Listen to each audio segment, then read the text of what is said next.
from Church and State magazine, put out by Americans United for separation of church and state. We have a couple of things.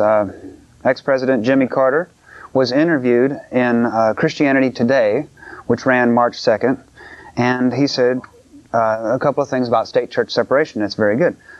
He said, last year when I was on Pat Robertson's show on CBN, I suppose, we discussed our basic Christian faith. I disagree pretty strongly on some facets of their faith, for instance, separation of church and state. It's contrary to my beliefs to try to exalt Christianity as having some sort of preferential status in the United States. That violates my Constitution. I'm not in favor of mandatory prayer in school or of using public funds or to finance religious education. That was Jimmy Carter saying that. And Carter, a Southern Baptist, added that he's interested in healing the rift between fundamentalists and moderates that has divided that denomination for many years, and noted that he recently invited leaders from both camps to meet at the Carter Center in Atlanta.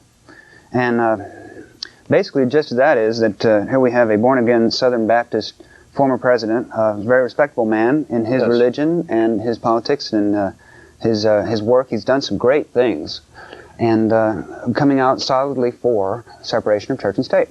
It's a very realistic point of view. And like you say, he has done some good things, Habitat for Humanity and things like that.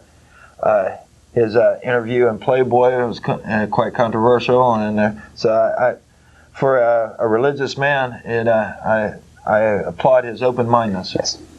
Yes. Yeah, I think it's wonderful. We have a lot of friends in that regard in the religious community, as far as separation of church and state. Yes. People that believe in religious freedom, and that's a great thing about this country. And of course, now as we're facing the so-called Religious Freedom Amendment, those allies are very important to us. We want them to all get out there and call their senators and congressmen and let them know that they support the freedom of religion.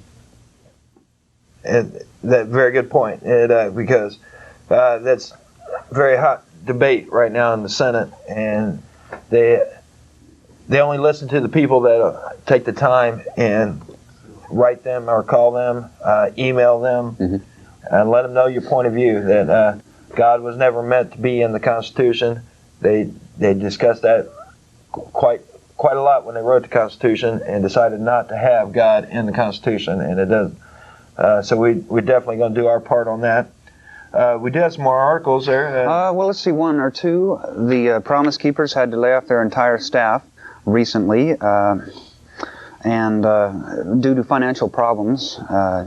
Plagued by declining donations, the Evangelical Men's Ministry, Promise Keepers, in February announced that it is dismissing its entire 345-person staff and shifting the reliance on volunteers.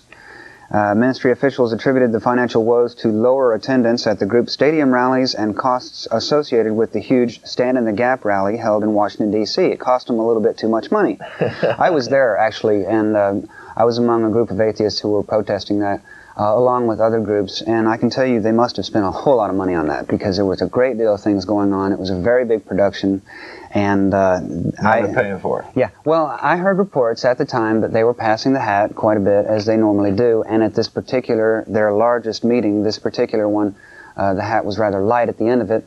So now they're having troubles. Well, they're laying off their staff, and of course it doesn't mean they're disappearing or disbanding, but we are going to keep an eye on that. Yes. We'll be talking more about the Promise Keepers in the future, too.